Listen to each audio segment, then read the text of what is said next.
नमस्कार साथियों, स्वागत है आप सभी का आपके अपने YouTube channel exam with Ashok में।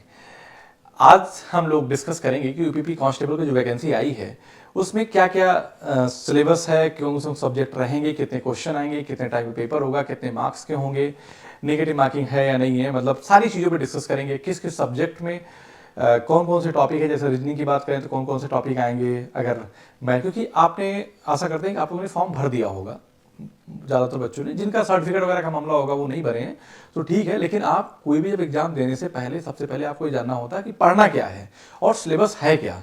तो इसलिए आप जब भी आप पढ़ाई स्टार्ट कर रहे हो, सपोज अगर आपने स्टार्ट कर दिया यूपी की तैयारी, ठीक है ना, तो बेटा आप सबसे पहले अपने कॉपी में सिलेबस को डिटेल में नोट कर लीजिए और कंटिन्यूटी के साथ एक एक सिलेबस को धीरे धीरे पढ़ते चले जाइए और एग्जाम तक आपका जो है एक टारगेट बना लीजिए, उस टाइम पीरियड में आप उसको क्या करो, सिलेबस को कंप्लीट कर लो, ठीक है ना। तो हम डिस्कस करते हैं, जैसे कि हमारा जो पेपर होगा वो लिखित परीक्षा होगी, जिसमें हम 2 घंटे का पेपर होगा और 150 प्रश्न होंगे, 300 नंबर का होगा, एक प्रश्न 2 नंबर के होंगे, ठीक है ना। और सबसे बड़ी बात इस बार की है कि माइनस मार्किंग होगी नहीं, ठीक है ना। तो ध्यान दीजिएगा कि माइनस मार्किंग नहीं होगी। लिखित परीक्षा में 4 विषय होंगे। सब्जेक्ट कौन कौन सा होगा आपका? सामान्य हिंदी रहेगा, ठीक है ना, सामान्य ज्ञान, जीके जीएस बोलते हैं हम, यहाँ पे क्या कहते हैं इसको हम, जीके जीएस, जनरल स्टडीज या जनरल नॉलेज, ठीक है ना। और सामान्य हिंदी है ही, संख्यात्मक एवं मानसिक योग्यता, जिसे हम मैथ कहेंगे, यहाँ पे हम क्या कहेंगे, मैथ्स, ठीक है ना। और मानसिक अभिरुचि, बुद्धिलब्धि एवं तार्किक क्षमता, इसको हम लोग कहेंगे रीजनिंग, ठीक है ना। जो आप रीजनिंग जानते हैं ना, वही रीजनिंग यहाँ पे पढ़ना है, ठीक है। बात आगे हम बात करेंगे कि इसमें फिर अलग अलग सब्जेक्ट में क्या क्या है। और अब हम बात करते हैं कि लिखित परीक्षा का पाठ्यक्रम जो है, जैसे मान लो तो हिंदी है, तो हिंदी में कितने प्रश्न आएंगे? 37 प्रश्न। बेटा देखो, 1-2 प्रश्न आगे पीछे होते हैं, ठीक है ना। आप प्रीवियस क्वेश्चन लिखिएगा तो ऐसा नहीं 38 लिखा है, तो बस इतना रहता है कि 37-38 ही रहेगा, ठीक है ना। आप प्रीवियस देख लीजिएगा। और तो 38 क्वेश्चन आएंगे, एक क्वेश्चन 2 नंबर का होगा, तो आपके मार्क्स जो होंगे 76 हो जाएंगे। सामान्य हिंदी की बात करें तो 37 क्वेश्चन आएगा, जो 74 को होगा। हिंदी आप शुरू से पढ़ते ही आ रहे होंगे तो कोई बड़ी बात नहीं है। यहाँ पे जीके जीएस, सामान्य ज्ञान वगैरह जो रहेगा। संख्यात्मक और मानसिक योग्यता जो है, जिसे हम मैथ कहेंगे, मेंटल एबिलिटी, यहाँ पे 38 क्वेश्चन आएगा। हो सकता है कि ये 37 आ जाए तो ये 38 हो जाएगा, बस 1 नंबर का हेर फेर यहाँ रहेगा, 1 नंबर का यहाँ पे रहेगा। क्लियर है? तो मैथ आपके 38 क्वेश्चन रहेंगे जो 76 नंबर के आएंगे। और यहाँ पे मानसिक अभिरुचि, बुद्धिलब्धि एवं तार्किक क्षमता, जिसे हम रीजनिंग कहते हैं, तो रीजनिंग 37 क्वेश्चन रहेंगे, 74 मार्क्स के होगा, ठीक है ना। मतलब ओवरऑल मिला के आपके 150 प्रश्न रहेंगे जो 300 अंकों का होगा, ठीक है ना। और 2 घंटे में पेपर होगा, मतलब 120 मिनट में आपको ये पेपर अटेंड करना है, ठीक है। सब कुछ आपको बताऊंगा डिटेल में आपको। चलिए, अब जैसे यहाँ पे बात करेंगे कि सामान्य ज्ञान में क्या क्या आता है, जैसे जीके जीएस की मैं बात कर रहा था, तो सामान्य विज्ञान है कि जनरल साइंस आएगी। जनरल साइंस बेटा क्या होता है, जो अप्लाइड साइंस कहते हैं, जिसमें क्लास 6 to 10 की साइंस रहेगी। इससे ऊपर की आपको कतई पढ़ने की जरूरत नहीं है, ठीक है ना। तो आप जनरल साइंस अगर आप तैयारी कर रहे हैं तो कोई भी, जैसे कि कोई बुक्स ले लीजिए, वहाँ से आप देख लीजिए। नहीं तो हमारी बहुत सारी क्लासेस जो 6 to 10 की इसमें पढ़ी हुई हैं, मैंने चैप्टर वाइज पढ़ाया, वहाँ से भी आप कवर कर सकते हैं, ठीक है ना। जो भारत का इतिहास है, हिस्ट्री जिसे हम कहेंगे, तो हिस्ट्री में जो आपका इंडियन हिस्ट्री आएगी, है ना, वर्ल्ड हिस्ट्री नहीं आएगी, ठीक है बात। तो वर्ल्ड हिस्ट्री नहीं आएगी यहाँ पे। फिर भारतीय संविधान, जैसे हम पॉलिटी की बात करेंगे, बेटा किसकी बात करेंगे? पॉलिटी की। अगर हम यहीं पे भारतीय अर्थव्यवस्था एवं संस्कृति की बात करें तो ये हमारा इकोनॉमिक्स होता है, ठीक है ना। जो भारतीय इंडियन एग्रीकल्चर है, कृषि, उससे भी आ जाएगा आपका क्वेश्चन।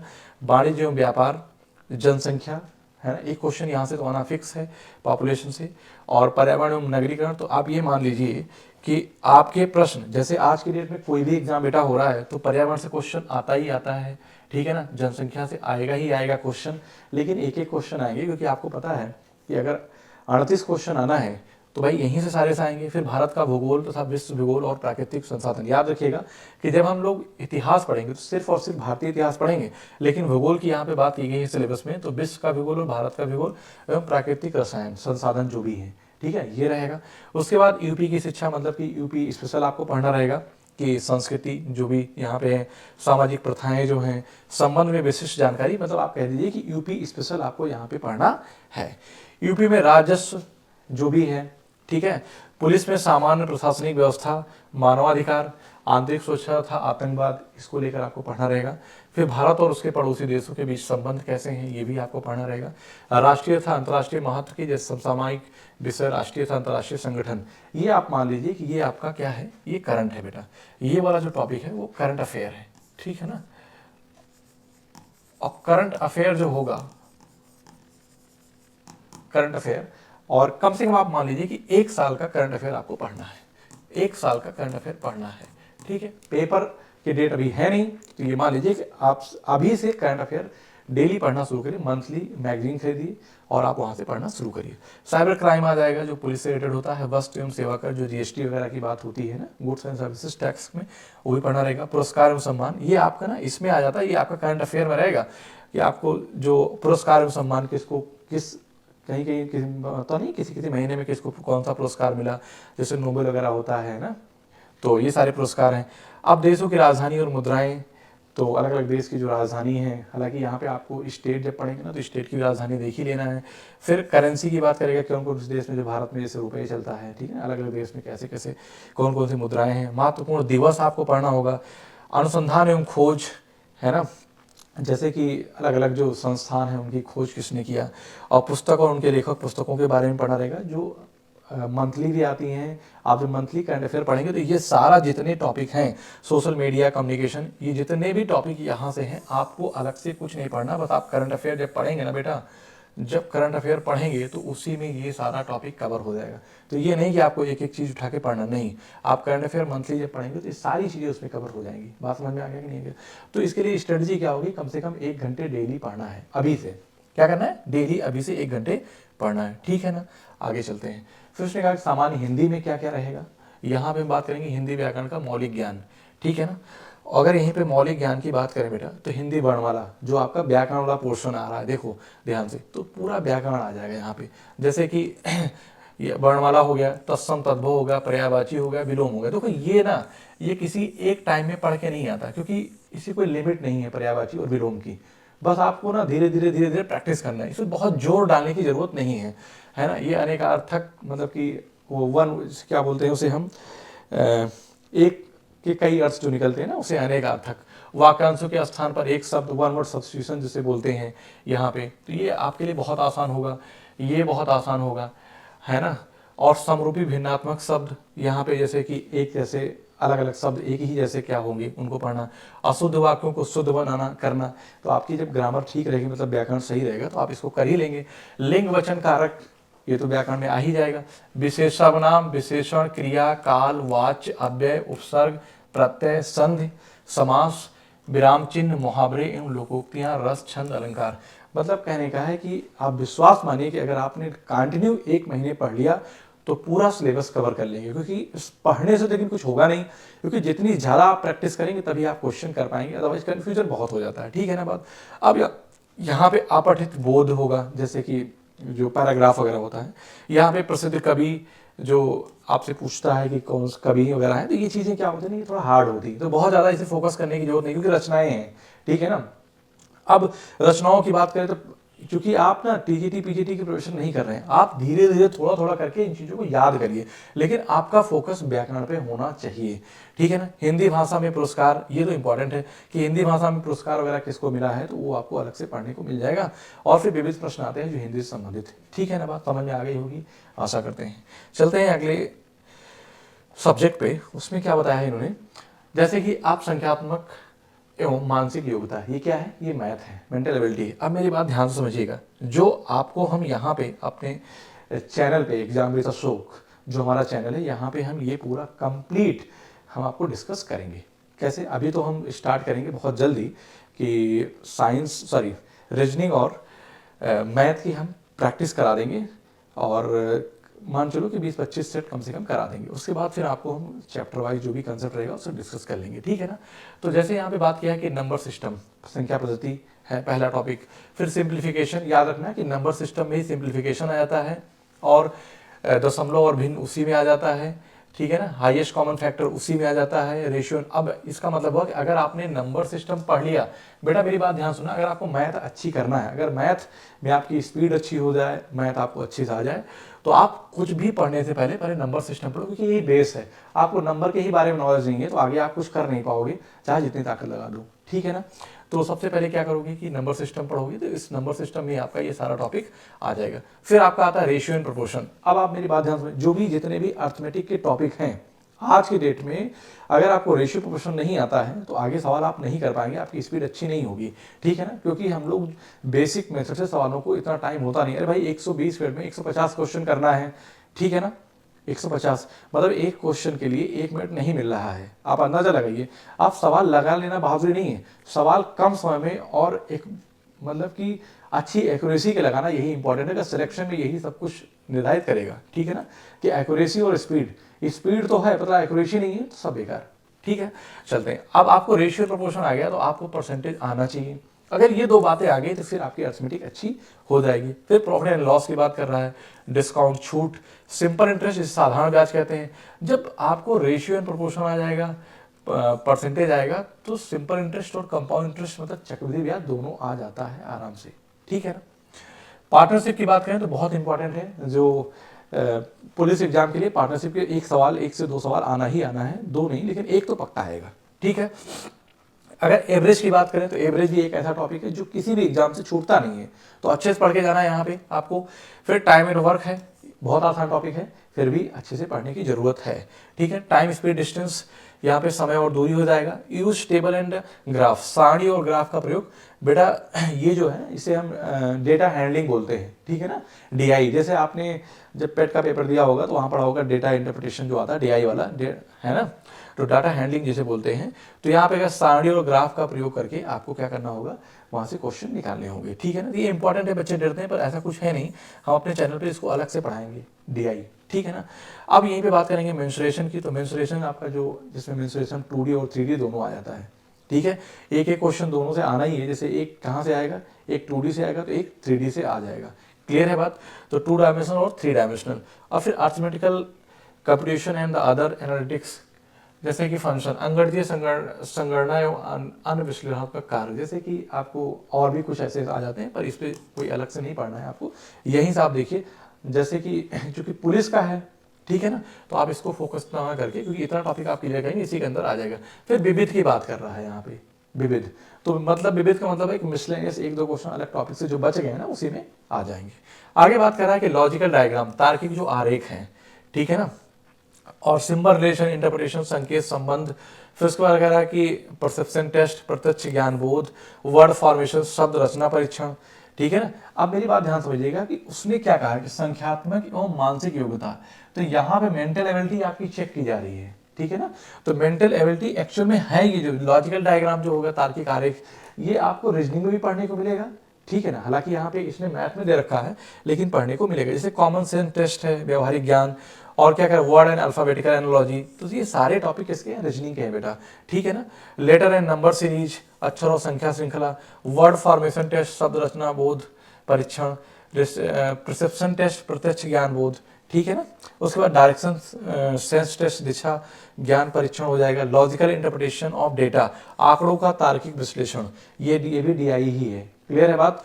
और कह रहा है कि फोर्सफुलनेस ऑफ द आर्गुमेंट, प्रभावी तर्क। देखो ध्यान देना इस बात को यहाँ पे कि आपके जो प्रीवियस पेपर हुआ है पुलिस का, आपने देखा होगा वहाँ पे कि बेटा ज़्यादातर क्वेश्चन स्टेटमेंट से आए हैं। तो जो आप यहाँ देख रहे हैं कि क्या है, आर्गुमेंट, स्टेटमेंट, आर्गुमेंट, है ना। तो स्टेटमेंट और आर्गुमेंट होगा, फोर्सफुलनेस ऑफ आर्गुमेंट, ये सारे प्रश्न आएंगे और बहुत इंपॉर्टेंट है, इसको तो आप छोड़ के जा नहीं सकते किसी सूरत में। क्योंकि सवाल जो पेपर कैंसिल हुआ था उसमें को भर के आया था, उसके पहले तो नहीं आता था, लास्ट वाले, इसलिए जो पेपर प्रीवियस हुआ है उससे ये पता चलता है कि जो स्टेटमेंट, जैसे कि statement and argument, statement and conclusion, ठीक है ना। अब 2 तरह का स्टेटमेंट एंड कथन और तर्क आता है, एक तो सिलॉक्सल आता है, एक कौन सा आता है, सिलॉक्सल आता है, ठीक है ना। तो जिसे हम न्याय और निगमन बोलते हैं, एक चैप्टर है, ठीक है ना। तो यहाँ पे अंतर्निहित भावों का निश्चय करना, ये आपका वही है कि स्टेटमेंट एंड आर्गुमेंट, ठीक है ना, statement and argument, statement and assumption, है ना, स्टेटमेंट एंड कंक्लूजन, ये सारे टॉपिक आपके रीजनिंग और मैथ दोनों जगह आपको देखने को मिल जाएंगे। फिलहाल आपका मतलब कहने का ये है कि मैथ आपकी इतनी ही है, बाकी फिर क्या आ जाती है, इधर रीजनिंग वाला पार्ट है, ठीक है बात। समझ में आ गया होगा। तो आगे हम बात करते हैं यहीं पे कि मैथ में उन्होंने क्या बताया कि रीजनिंग में मानसिक अभिरुचि, बुद्धिलब्धि एवं तार्किक क्षमता, ठीक है ना। अब देखिए यहाँ पे बच्चे जो आपका पहला पॉइंट टॉपिक है वो रिलेशनशिप एंड एनालॉजी टेस्ट, संबंध एवं आंशिक समानता परीक्षण, ये वहां भी था, ठीक है ना। स्पॉटिंग आउट द डिसमिलेयर्स, असमान को चिन्हित करना, ठीक है, ये सब टॉपिक हैं। सीरीज कंप्रेशन टेस्ट, श्रृंखला पूरी करने का परीक्षण, कोडिंग एंड डिकोडिंग टेस्ट, संकेत लिपि और सांकेतिक लिपि। देखो ऐसा है ना कि आपको हिंदी में कम और इंग्लिश में रीजनिंग के टॉपिक ज्यादा समझ में आते हैं, कुछ को छोड़ दिया जाए तो। जैसे डायरेक्शन सेंस टेस्ट है, दिशा एवं ज्ञान परीक्षण, ठीक है ना, बहुत इंपॉर्टेंट है। ब्लड रिलेशन यहाँ से क्वेश्चन आ ही जाता है आगे पेपर में। प्रॉब्लम बेस्ड ऑन अल्फाबेट, मतलब कि वर्णमाला पर आधारित प्रश्न रहेगा। फिर टाइम सीक्वेंस टेस्ट, समय क्रम परीक्षण।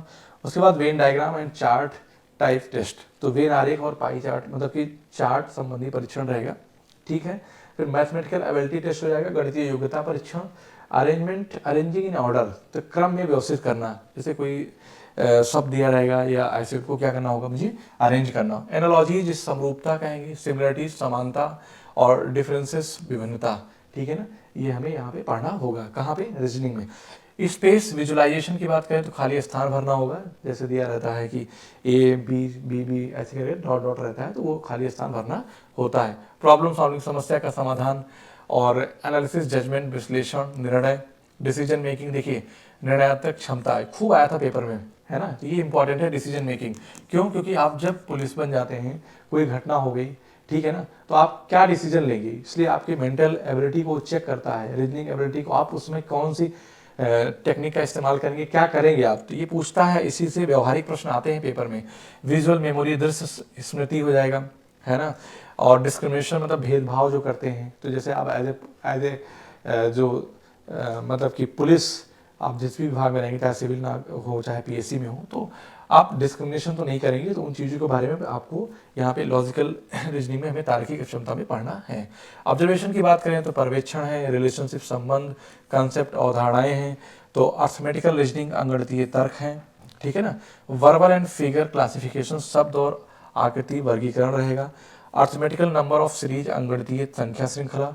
Abilities to deal with the abstract ideas and the symbol and their relationships, अमूर्त विचारों व प्रतीकों तथा उनके पारस्परिक संबंधों से सामंजस्य की क्षमता, ठीक है। ये इतने टॉपिक आ जाएंगे बेटा, जब आप प्रैक्टिस करोगे तो आपको पता चल जाएगा कि कैसे कैसे प्रश्न आते हैं। क्लियर है बात, आप कहेंगे यस सर कोई दिक्कत नहीं है, ठीक है। तो आई होप आपको समझ में आ गया होगा, और हम आपके लिए अपनी तरफ से मैथ और रीजनिंग की प्रैक्टिस सेट कराएंगे, जिसमें आपको ये भी बताते चलेंगे कि रीजनिंग के सवाल और मैथ के सवाल कैसे कहाँ से प्रश्न आते हैं ज़्यादा, तो वहाँ पे टॉपिक भी धीरे धीरे आपको, अगर आपने पूरी मेरी सीरीज देख लिया तो ये आपको मैं गारंटी कहता हूँ कि आपको ये पता चल जाएगा, मुझे बताने की जरूरत नहीं होगी किस टॉपिक से रीजनिंग और मैथ में कहाँ कहाँ से कैसे कैसे प्रश्न आते हैं, किस लेवल के प्रश्न आते हैं। इसलिए प्रैक्टिस क्लास करना बहुत ज़रूरी है, क्योंकि आप जानते हैं कि बहुत सारे टॉपिक्स दे रखे हैं, लेकिन आप देखिएगा कि इनसे प्रश्न कभी छूता भी नहीं है, ठीक है ना। जब आप प्रैक्टिस करेंगे ना, क्योंकि आप जब सिलेबस तो नोट कर लिया, तो जो समझ में आ रहा है उसको तो पढ़ लीजिए, बाकी का तो ना हम सही से ऑब्जर्वेशन जो करते हैं वो प्रीवियस पेपर के प्रैक्टिस से ही कर पाते हैं, ठीक है ना। तो उम्मीद करते हैं कि आपको अच्छे समझ में आया होगा, और बहुत जल्द हम आपके साथ अपनी क्लासेस के साथ जुड़ने वाले हैं। तो आगे जो भी फर्दर इन्फॉर्मेशन के लिए हमारे साथ आप लगातार बने रहिए, और चैनल को शेयर, लाइक और कमेंट करते रहिए। अगर कोई आपके सलाह है, कोई आपकी राय है, आप कुछ पढ़ना चाहते हैं, फिर भी आप कमेंट के माध्यम से आप बता सकते हैं। आपके लिए हम फ्री ऑफ कास्ट सेवा करने के लिए तैयार हैं, ठीक है।